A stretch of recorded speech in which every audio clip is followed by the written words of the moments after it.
과 한번 인사하도록 하겠습니다. 내가 교회입니다. 당신이 교회입니다. 우리가 교회입니다. 할렐루야. 아멘. 네, 이 시간 본문 말씀을 중심으로 진리 앞에서 뜻을 정하면, 진리 앞에서 뜻을 정하면, 이런 제목으로 말씀을 전하도록 하겠습니다. 여러분, 이제 여름철 무더위가 기승을 부리고 있는데 우리 교회도 참 시원하지만 혹시 영화관을 가보셨습니까? 무척 시원합니다.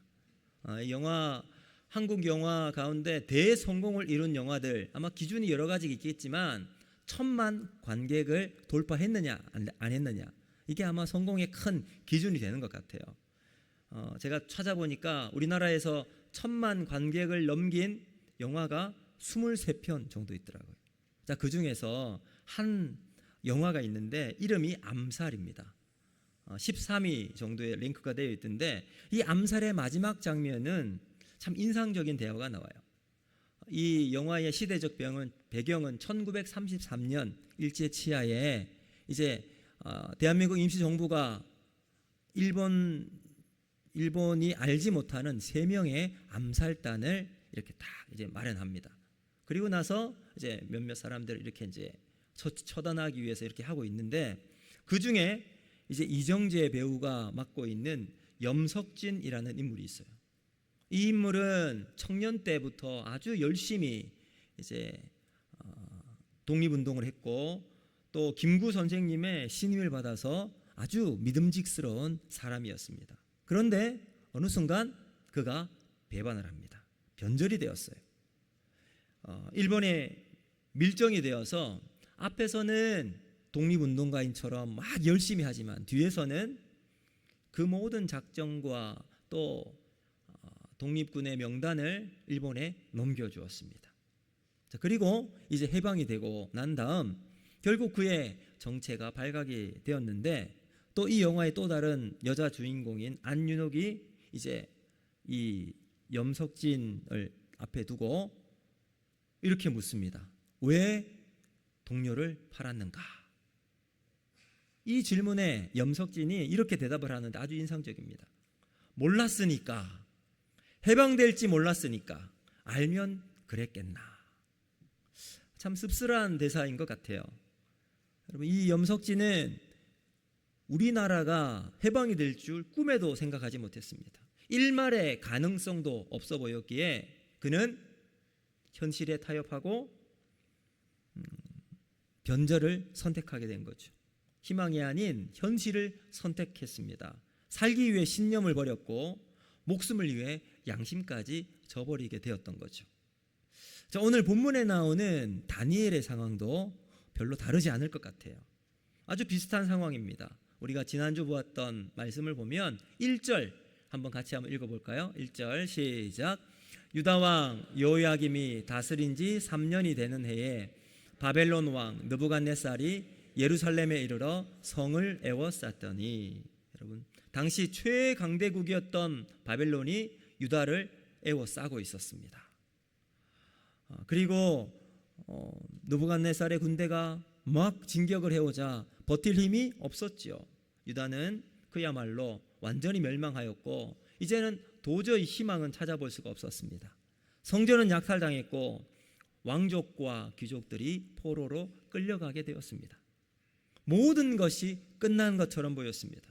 사람의 눈에는 희망은 보이지 않았습니다. 그런데 다니엘은 1절의 상황에 멈추지 않았어요. 그 다음 2절 한번 볼까요? 2절 시작. 주께서 유다왕 여호야김과 하나님의 전그릇 얼마를 그의 손에 넘기심에. 자, 여러분, 여기에 우리는 다니엘의 믿음을 보게 됩니다. 지난주 우리는 다니엘이 믿음으로 살 수 있었던 비결 2가지를 살펴보았습니다. 뭘까요? 첫 번째는 그가 정체성을 지켰다는 거죠. 두 번째는 하나님의 주권을 인정하고 살아갔다는 겁니다. 보이는 현실은 두려움과 절망, 아무것도 할 수 없는 완전한 포기였습니다.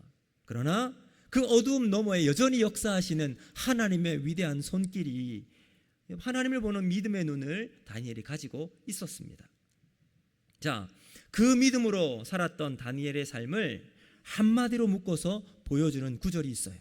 그 구절이 바로 8절입니다. 우리 같이 한번 읽어보겠습니다. 8절 시작.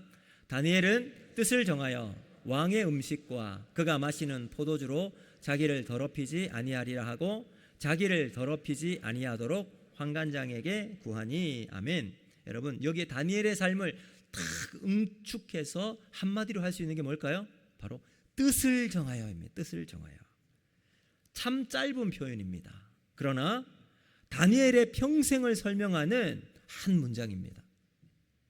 환경은 그를 정하지 않았습니다. 포로라는 신분도 그를 결정하지 않았습니다. 그는 하나님 앞에서 먼저 뜻을 정했습니다. 하나님 백성이라는 정체성과 하나님의 주권을 인정하며 살면 다니엘처럼 뜻을 정하고 하나님 주신 믿음으로 살아갈 수 있게 될 줄로 믿습니다. 자, 그렇다면 우리가 진리 앞에서 뜻을 정한 성도는 세상 속에서 어떻게 살아가야 하고 하나님께서 그 삶을 어떻게 인정해 주시는지 말씀을 통해 두 가지 은혜를 여러분과 함께 나누면서 찾아보도록 하겠습니다. 첫 번째, 여러분, 진리 앞에서 뜻을 정한 사람은 세상 속에서 어떻게 살아가는가? 우리 1번 같이 읽어볼까요? 시작. 사람들 앞에서 온유합니다. 네, 우리는 사람들 앞에서 온유해야 된다는 거죠. 우리가 흔히 좋은 신앙을 가졌다라고 하면 강한 사람이 되어야 된다고 생각하는 경우가 있습니다. 물론 믿음이 좋으면 담대할 수 있습니다. 우리가 하나님 앞에서 뜻을 정했다, 이 결단이 있으면요, 대부분 예배를 통해 하나님께서 우리 마음을 강한 감동을 주실 때가 있습니다. 깊은 깨달음을 얻을 때가 있어요. 하나님 말씀이 내 속에 들어와 박히게 되면 그 말씀으로 내가 이제 살아가겠다 결단을 하죠.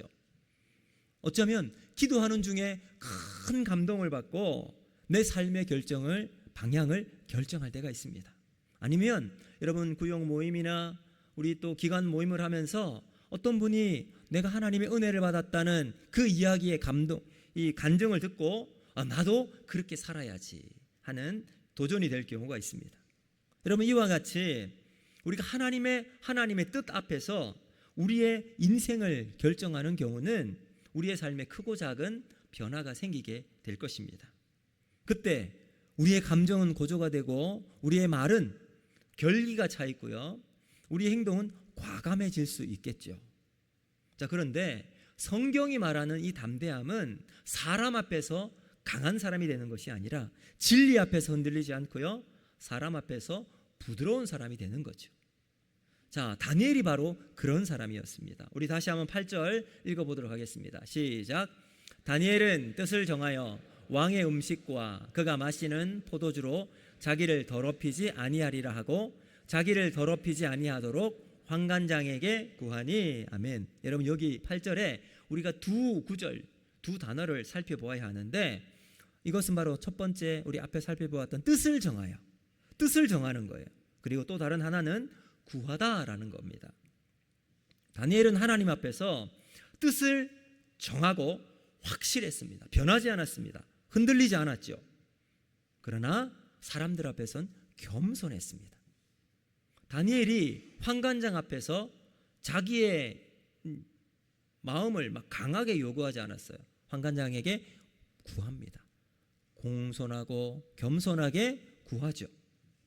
여러분, 이 두 가지가 함께 가야 합니다. 다니엘은 자신의 뜻을 관철시키기 위해서 독단적인 행동을 하지 않았습니다. 나는 하나님 믿는 사람이니까 내 뜻대로 하겠다, 지금부터 내 방식대로 살아가겠다, 이렇게 말하지 않았습니다. 오히려 모든 공손과 겸손함으로 환관장에게 구하기 시작합니다. 그럼 이것이 바로 배려 아니겠어요? 상대방에 대한 존중이 여기에 담겨 있습니다. 그럼 이것이 바로 믿음의 사람이 걸어가야 할 태도인 줄로 믿습니다. 사랑하는 성도 여러분, 오늘 우리는 바로 이 두 균형을 잃을 때가 참 많습니다. 우리가 하나님의 은혜를 경험했다, 그래서 내 삶에 큰 결단이 있다 라고 하면 자기도 모르게 거칠어질 때가 있어요. 그래서 가족에게, 때로는 교회 안에서 막 함부로 행동하고 함부로 말할 때가 있습니다. 하나님이 이렇게 말씀하셨어, 너 그러면 안 돼, 믿음이 있으면 이렇게 살아야 한다라고 하면서 자신의 신앙을 상대방에게 강요할 때가 있죠. 여러분, 그것은 믿음이 아니라 독단이 될 수 있다는 것을 기억해야 합니다. 여러분, 신앙의 열심이 사랑을 잃어버리는 순간 복음은 힘을 잃어버리게 되는 거예요. 우리 예수님을 한번 보세요. 예수님 늘 진리를 말씀하세요. 하나님의 은혜를, 하나님의 놀라운 복음을 증거하셨죠. 그러나 언제나 사람을 품어줍니다. 죄는 단호했지만 죄인에 대해서는 언제나 자비로우셨습니다. 여러분, 다니엘 역시 그 길을 걷고 있어요.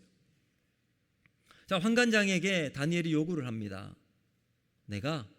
우리가 왕이 준 음식을 먹지 않고 채식만 할 수 있도록 도와달라. 환관장이 이 다니엘 요구를 들었을 때 들어줄까요? 아니요, 들어줄 수 없었습니다. 우리 10절 같이 한번 읽어볼까요? 시작. 환관장이 다니엘에게 이르되 내가 내 주 왕을 두려워하노라. 그가 너희 먹을 것과 너희 마실 것을 지정하셨거늘. 그 다음 넘어가셔야죠. 네, 너희의 얼굴이 초췌하여 같이 또래 얼굴 소년들만 못한 것을 그가 보게 할 것이 무엇이냐. 그렇게 되면 너희 때문에 내 머리가 왕 앞에서 위태롭게 되리라 하니라. 여러분, 어떤 의미인지 아시죠? 환관장이 지금 이렇게 말한 의도가 충분히 이해가 됩니다. 왕이 하사한 음식이에요. 고기와 포도주를 먹어야 돼요. 먹여야 합니다. 그런데 뭐라고 이야기했어요? 그거 빼고 채식만 먹게 해 주십시오. 그러니까 환관장의 입장에서는 아니, 안 먹는 것도 그렇지만 그것을 먹지 않고 채식만 먹게 되면 다른 동료들보다 얼굴이 헬쑥하고 핏기가 없게 되면 왕 앞에서 뭐라고 이야기할 거냐. 자, 그런 것을 왕이 다니엘을 보게 된다고 생각을 해보세요. 그럼 다니엘을 불러서 혼을 내겠습니까? 아니면 그 책임자를 불러서 이야기를 하겠습니까? 책임을 맡은 그 환관장 아스푸나스를 불러서 혼을 낼 겁니다. 이것은 곧 왕의 명령인데 수행하지 않았어요. 그럼 왕으로부터 운책을 받고 받아야 될 벌을 얼마나 받게 되겠습니까?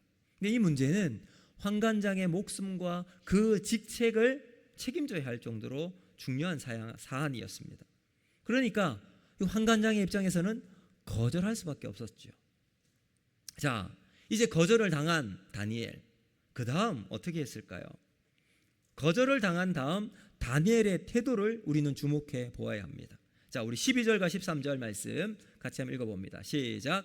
청하오니 당신들의 종들을 열흘 동안 시험하여 채식을 주어 먹게 하고 물을 주어 마시게 한 후에 당신 앞에서 우리의 얼굴과 왕의 음식을 먹는 소년들의 얼굴을 비교하여 보아서 당신이 보는 대로 종들에게 행하소서 하매. 아멘.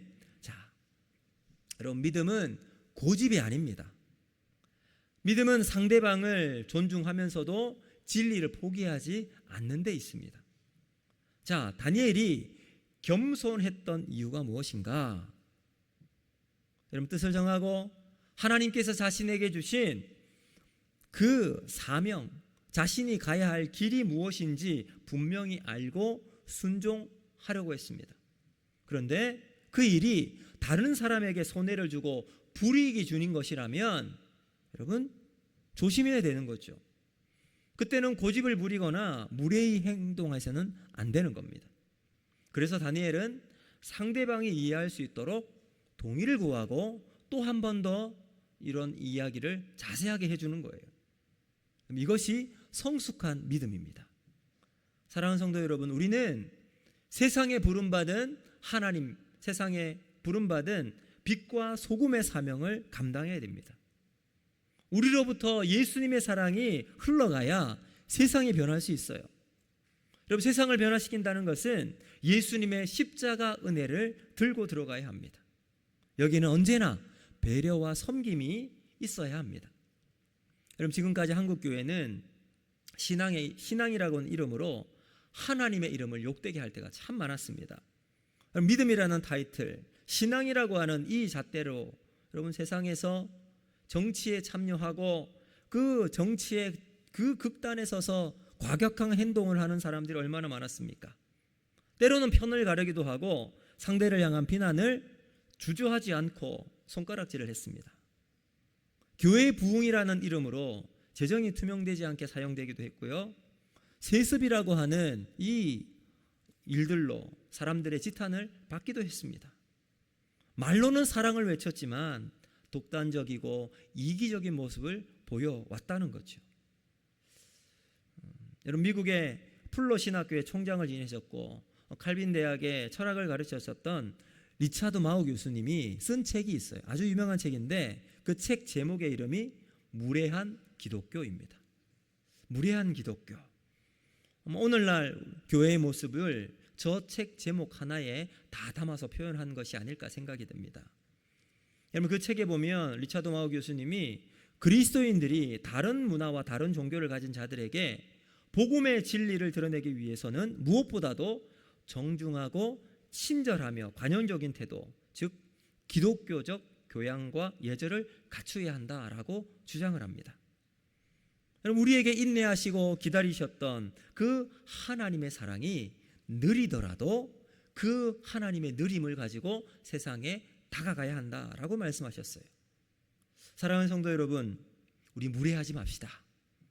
주님께서 우리에게 보여주신 그 십자가 사랑, 겸손과 배려로 사람들에게 다가가는 저와 여러분이 되기를 주님 여러분 축복합니다. 여러분, 고린도전서 13장 4절과 5절, 우리가 너무나도 잘 알고 있는 말씀입니다. 우리 같이 한번 읽어볼까요? 시작. 사랑은 오래 참고, 사랑은 온유하며 시기하지 아니하며, 사랑은 자랑하지 아니하며 교만하지 아니하며 무례히 행하지 아니하며 자기의 유익을 구하지 아니하며 성내지 아니하며 악한 것을 생각하지 아니하며. 아멘. 여러분, 바로 이겁니다. 사랑을 가지고 세상으로 가야 합니다. 여러분, 아우구스티누스 잘 알고 있죠. 아우구스티누스가 인용하기도 했고 17세기 루터교 신학자인 멜데니우스가 남긴 유명한 문장이 있습니다. 제가 적어드렸는데 한번 볼까요?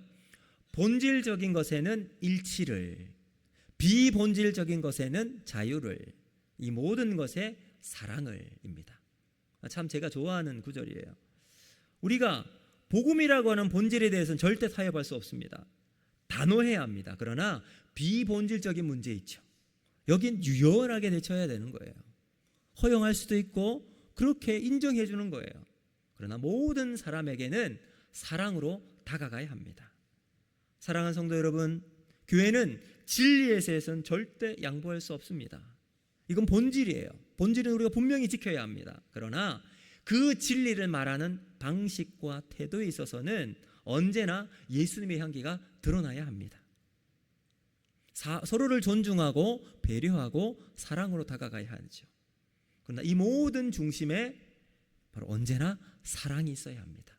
사랑하는 성도 여러분, 우리가 서로 사랑하기를 바랍니다. 그 사랑으로 서로를 다가갈 때 우리 안에는 하나님이 기뻐하시는 아름다운 교회의 모습이 드러나게 될 줄로 믿습니다. 일단 두 번째, 그러면 이렇게 우리가 세상에 사랑과 배려를 다가갈 때 하나님은 어떻게 우리를 책임지시는가에 대한 부분입니다. 두 번째, 우리 같이 한번 읽어보겠습니다. 시작. 뜻을 정한 자에게 하나님은 끝까지 책임지십니다. 아멘. 자, 제가 이제 앞서 우리가 사랑으로 배려하고 섬기며 나갑시다 라고 말씀을 드렸는데 혹시 이런 질문이 생길 수 있을 겁니다. 목사님, 하나님 앞에서 뜻을 정하면 혹시 손해만 보고 살아가는 거 아닙니까? 그렇죠. 손해만 보면 살아갈 수 있을 거예요. 정직하면 손해보고 원칙을 지키면 타이밍이 늦을 수 있어요. 결국 우리가 세상과 타협하며 살아가야 어느 정도 세상 따라갈 수 있지 않는가라는 질문이 생기는 거죠. 과연 그럴까요? 오늘 다니엘이 우리에게 답을 주고 있습니다. 자, 결국 이제 다니엘이 제시한 이 합리적인 제안을 환관장이 받아들여요. 다행스럽게 수용을 다 했습니다. 자, 그리고 이제 10일이 지났습니다. 어떻게 되었을까요? 개봉박두. 자, 15절 같이 한번 읽어보겠습니다. 시작. 열흘 후에 그들의 얼굴이 더욱 아름답고 살이 더욱 윤택하여 왕의 음식을 먹는 다른 소년들보다 더 좋아 보인지라. 아멘. 어떻게 되었어요? 여러분, 기적이죠. 육식, 맛있는 아주 기름진 음식을 먹지 않고 채소만 먹는데 얼굴은 더 환해집니다. 살은 더 차올랐어요. 빛이 날 정도로 좋은 얼굴이 되었습니다. 여러분, 이것은 단순하게 건강하게 되었다는 의미는 아니에요. 분명히 그 가운데 하나님의 역사하심을 보여주고 있는 거죠. 이것은 전적인 하나님의 은혜인 줄로 믿습니다. 여러분, 악한 세상을 향해 믿음으로 도전하자 하나님께서 함께 하신 은혜를 주신 거예요. 이후 이제 다니엘에게 하나님은 더욱 놀라운 은혜 두 가지를 주세요. 자, 첫 번째, 하나님 앞에, 우리가 세상 앞에 도전하며 믿음을 지킨 사람에게 주시는 첫 번째 하나님의 축복이 있습니다. 그게 뭔가? 바로 외적인 축복인데요, 사람들의 마음을 호의로 하나님이 움직여 주십니다. 여러분, 이제 그 하나님의 은혜로 말미암아 다니엘 주변에 있는 사람들이 다니엘에게 호의를 베풀기 시작합니다. 여러분, 우리가 세상살이를 살아갈 때 자신의 실력으로만 살아갈 수 있습니까? 내가 뛰어나고 내가 공부를 잘하고 내 능력이 탁월한 이것만 가지고 세상을 살아갈 수 있나요? 누군가의 격려와 누군가의 선한 호의가 필요합니다. 세상살이는 결국 대인관계예요. 대인관계의 성공을 위해서는 나를 향한 상대방의 호의가 반드시 필요합니다. 그럼 조금 부족해 보여도 나를 잘 봐주면 너그럽게 넘어갈 수 있게 되는 거죠. 그런 측면에서 여러분이 저를 참 좋게 봐주시는 게 참 감사합니다. 여러분의 호의 덕분에 저는 여기 이 자리에 서 있을 수 있는 거죠. 여러분, 성경에 보면 이런 호의를 받은 사람이 참 많습니다. 대표적인 사람이 바로 요셉이에요. 요셉이 애굽에 팔려가게 되었습니다. 그리고 그 보디발의 집에 종으로 팔려가게 되었을 때 은혜를 잊게 됩니다. 창세기 39장 4절 말씀인데요, 다시 한번 읽어볼까요? 시작. 요셉이 그의 주인에게 은혜를 입어 섬김에 그가 요셉의 가정 총무로 삼고 자기의 소유를 다 그의 손에 위탁하니. 아멘. 보세요, 요셉이 그 호의를 받을 수 있었던 이유가 무엇이었을까요? 물론 요셉이 열심히 했어요. 최선을 다해 섬기는 것이 주인의 눈에 좋게 보였을 겁니다. 그러나 성경은 뭐라고 이야기할까요? 그 배후에 하나님의 역사하시는 손길이 있었음을 이야기합니다. 창세기는 요셉의 삶을 형통하다라고 이야기를 해요. 그런데 그 형통에 무엇이 함께하는 줄 아세요? 창세기 39장 3절 말씀입니다. 같이 한번 읽어보겠습니다. 시작. 그의 주인이 여호와께서 그와 함께 하심을 보며 또 여호와께서 그의 범사에 형통하게 하심을 보았더라. 아멘. 여러분, 요셉이 정말 잘나서 아니에요. 뭐라고 이야기해요? 그 주인이 요셉을 보니까 그 뒤에 하나님의 손길, 하나님의 놀라운 은혜가 있음을 보았다라고 이야기해요. 이것이 은혜가 아니겠습니까? 사랑하는 성도 여러분, 우리 인생도 마찬가지예요. 우리가 하나님께서 인도하여 주실 때 사람들의 눈에 좋게 보이는 것, 전적인 하나님의 은혜입니다. 우리의 자녀들이 세상을 살아갈 때 여러분, 어떤 기도 제목을 자녀들을 위해서 하고 계십니까? 하나님, 우리 아이들 똑똑하게 해주세요, 탁월하게 해주세요. 이것도 좋은 기도지만 더 중요한 게 뭘까요? 하나님, 우리 아이들이 세상을 살아갈 때 사람들이 내 좋은 시선으로 볼 수 있도록 도와주십시오. 이 호의와 동정이 있도록 우리는 우리 자녀들을 위해서 기도해야 되는 겁니다. 하나님, 세상을 살아가면서 좋은 만남의 축복이 있게 하여 주시옵소서. 좋은 직장 동료, 직장 상사를 만나서 호의적인 마음을 가질 수 있도록 하나님 축복해 주십시오. 긍휼의 마음을 베풀 수 있고 받을 수 있는 그러한 사람 되게 하여 주시옵소서. 이런 기도가 우리에게, 우리 자녀들을 위해서 있어야 합니다. 우리가 하나님 앞에서 뜻을 정하면 하나님은 우리 주변 환광장과 같은 사람을 붙여주셔서 호의와 또 좋은 모습을 가지고 살아가는 그 은혜를 가지고 살아갔던 이 다니엘처럼 우리 인생 가운데도 그 하나님의 축복을 누리며 살아가는 저와 여러분이 되기를 주님의 이름으로 축복합니다. 자, 이것이 뜻을 정한 사람에게 주신 하나님의 첫 번째 축복입니다. 두 번째 축복이 뭔가? 바로 이제 내적인 축복이에요. 바로 세상을 이길 지혜를 가지고 살아간다는 겁니다. 우리 17절 말씀인데요. 같이 한번 읽어보겠습니다. 시작.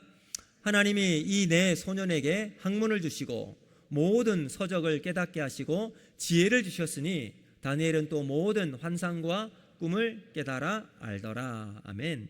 여러분, 바벨론은 아주 유명한 도서관이 있었습니다. 거기에는 상상하지 못할 어마어마한 책들, 그 가운데 지혜와 지식이 얼마나 많았겠습니까? 엄청난 책들이 거기 있었는데 다 외국어예요. 외국어예요. 제가 미국에서 유학을 하면서 제일 힘들었던 게 영어로 말하고 영어로 쓰는 거예요. 당연한 거지만 이제 미국 본토 학생들과 경쟁을 해야 되잖아요. 근데 저는 영어와 상관없는 삶을 살다가 거기에서 영어를 배웠으니까 다른 나라 말로 공부하고 여러분 살아간다는 게 여간 힘든 게 아닙니다. 그런데 한 가지 좋은 점은 있어요. 영어에 통달하면, 물론 저는 통달하진 않았지만 영어에 통달을 하면 남들보다 더 많은 지식을 빨리 접할 수가 있겠죠. 더 많은 정보를 획득할 수가 있습니다. 자, 이 다니엘 같은 친구가 외국말로 공부를 하고 통달하게 됩니다. 그래서 성경은 뭐라고 이야기해요?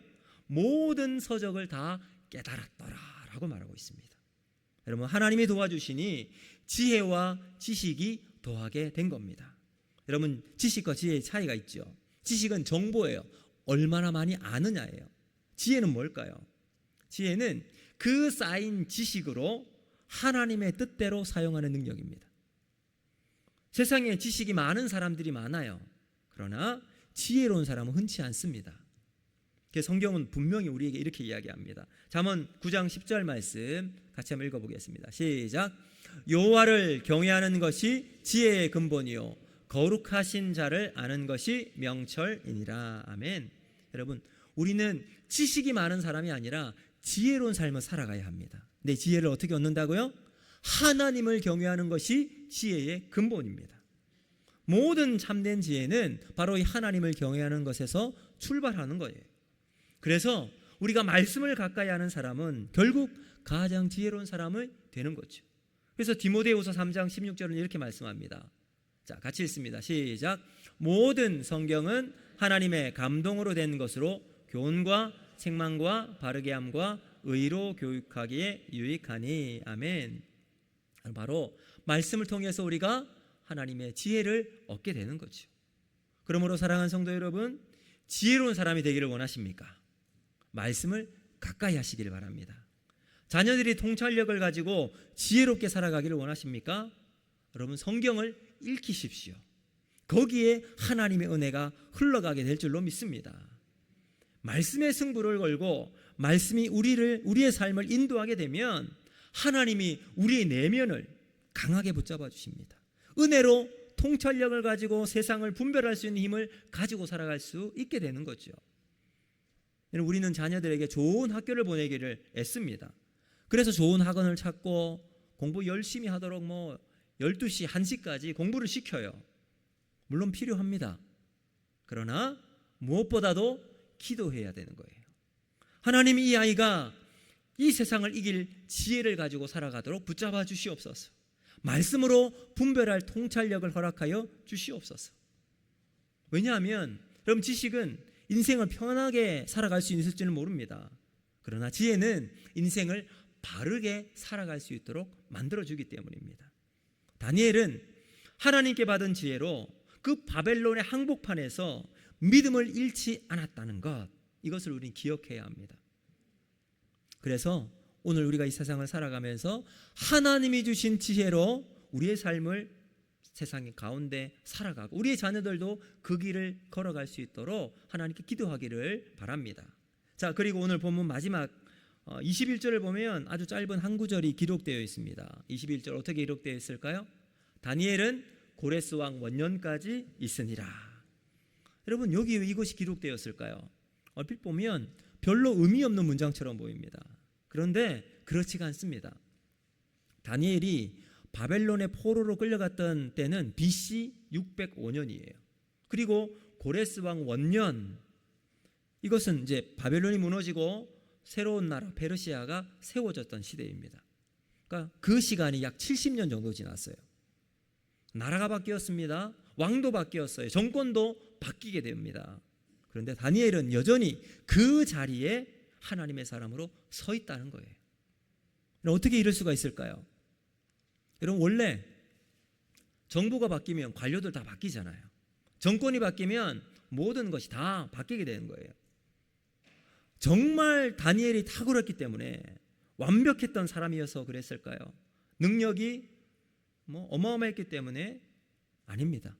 하나님이 끝까지 그의 삶을 책임져 주셨기 때문입니다.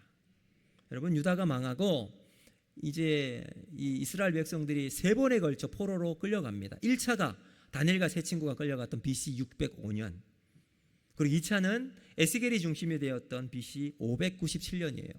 3차는 이제 예루살렘이 완전히 유다가 멸망하고 예루살렘 성이 회파되었던 이제 BC 586년, 남은 백성들이 다 이제 포로로 끌려가게 됩니다.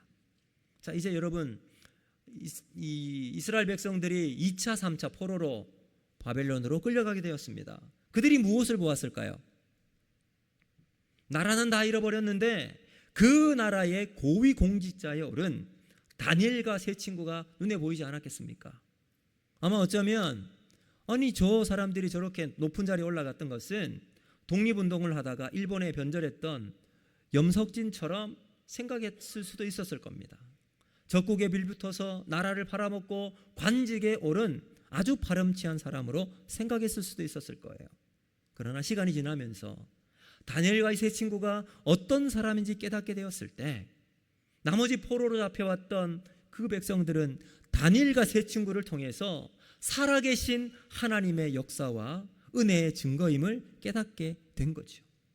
사랑하는 성도 여러분, 우리 하나님 살아계신 줄로 믿습니다. 그리고 지금도 역사하시는 하나님이신 줄로 믿습니다.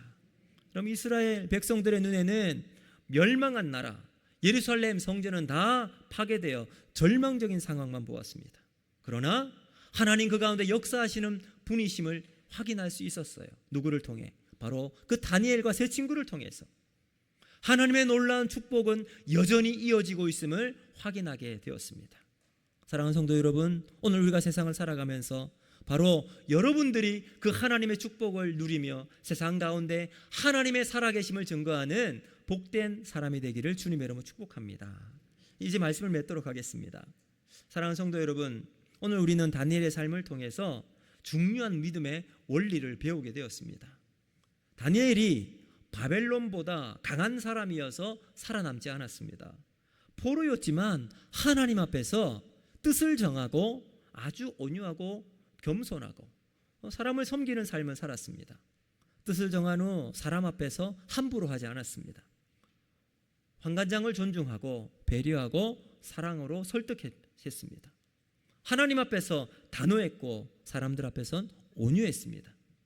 그리고 하나님 앞에서 하나님께서는 그런 다니엘을 인생 끝까지 책임져 주셨던 하나님이셨습니다. 여러분, 지금부터 약 100년 전에도 다니엘과 비슷한 선택을 했던 한 인물이 있어요. 1924년 파리 올림픽에 출전한 영국의 육상 스타 에릭 리델이라는 선수입니다. 에릭 리델은 그 당시 세계에서 가장 빠른 사람이었어요. 100m 이제 1등을 했던 선수였는데, 이제 파리 올림픽에 열심히 준비를 하고 출전을 하기 위해서 100m 이제 예선을 스케줄을 보았는데 주일이었던 거예요. 그래서 이 영국 정부도 언론도 국민들도 함께 뛰는 선수들도 에릭 리델에게 이렇게 말합니다. 이번 한 번만 뛰어라. 나라를 위한 일이요, 그것도 하나님께 영광이 되는 일이다. 그런데 여러분, 이 에릭 리델은 어떻게 이야기를 하냐면, 나는 하나님을 먼저 예배하는 자로 뜻을 정하겠습니다. 그리고 100m를 포기합니다. 여러분이라면 이렇게 할 수 있겠습니까? 세계 최고의 무대예요. 그리고 가장 높은 자리에 올라갈 수 있는 절호의 기회입니다. 그런데 그것을 다 포기합니다. 그리고 사람들과 싸우지 않아요. 분노하지도 않습니다. 자신을 비난하는 사람들에게 정죄하지도 않았습니다. 그저 온유하게, 그러나 흔들림 없이 자신의 신앙을 지킵니다. 그리고 100m 출전을 포기하고 이제 마무리하려고 했어요. 그러나 감독이 이 에릭 리델에게 400m를 출전할 것을 권유를 해요. 그리고 받아들입니다. 네, 여러분 이 예상치 못한 일이 이제 열리게 되는데 그 400m 경기에서 에릭 리델이 여러분 세계 신기록을 깨며 이제 금메달을 따게 되었습니다. 여러분 이것이 에릭 리델에게 얼마나 영광스러운 일이었겠습니까? 근데 여러분 그것이 금메달이 에릭 리델에게 가장 위대한 순간이 아니었습니다. 올림픽 금메달의 영웅이 되었고 이제 고국으로 돌아가선 영국에선 어마어마한 사람들의 축하와 여러분 환호성이 있었지 않겠습니까? 그러나 그는 그 모든 것을 뒤로 하고 중국 선교사로 길을 떠나게 됩니다. 여러분 이제 중국에서는 일본과 중일 전쟁이 일어나고 중국이 지게 되죠. 그리고 나서 일본군이 점령을 하고 수용소에 갇히게 됩니다. 그 수용소 안에서도 여러분 이제 아이들과 놀아주기도 하고 주변 사람들을 위로하고 격려하고 자신이 가지고 있는 음식을 나눠주며 섬기며 베풀었습니다. 그리고 1945년 해방을 불과 몇 달 앞둔 어느 날 그는 수용소에서 하나님의 품에 안기게 되었습니다. 그럼 세상은 금메달을 기억할지 모르지만 하나님은 뜻을 정한 그의 믿음을 기억하실 줄로 믿습니다. 사랑하는 성도 여러분, 다니엘도 그랬습니다. 에릭 리델도 그랬습니다. 하나님께 쓰임받는 사람들의 공통점이 있죠. 그것은 특별한 재능이 아니라 하나님 앞에서 먼저 뜻을 정했다는 겁니다. 오늘 우리가 살아가는 세상도 바벨론과 별로 다르지 않습니다. 끊임없이 타협하라고 이야기하고요, 본질을 내려놓으라고 이야기합니다. 진리를 시대에 맞게 바꾸라고 이야기를 해요. 그러나 하나님은 오늘도 우리에게 말씀하십니다. 진리 앞에서 뜻을 정하라. 그리고 사람들을 대할 땐 다니엘처럼 온유하시길 바랍니다. 사랑으로 대하시고 배려하시기를 바랍니다. 그러면 하나님께서 다니엘의 인생을 책임지셨던 것처럼 우리의 가정을 책임지시고 우리 교회를, 우리의 자녀를, 우리의 직장을 하나님께서 끝까지 붙잡아 주실 줄로 믿습니다. 사랑하는 성도 여러분, 세상을 따라가는 사람이 아니라 말씀 따라 뜻을 정하는 우리의 삶이 되기를 주님의 이름으로 축복합니다. 여러분, 뜻을 정하는 것은 우리의 믿음이에요. 그러나 그 뜻을 책임지시는 것은 하나님의 은혜인 줄로 믿습니다. 그래서 우리는 진리를 붙잡고 오늘도 하나님 앞에서 믿음의 길을 걸어나가고 주님이 주신 은혜의 삶을 살아가는 저와 여러분이 되기를 주님의 이름으로 축복합니다. 여러분 오늘 말씀을 기억하면서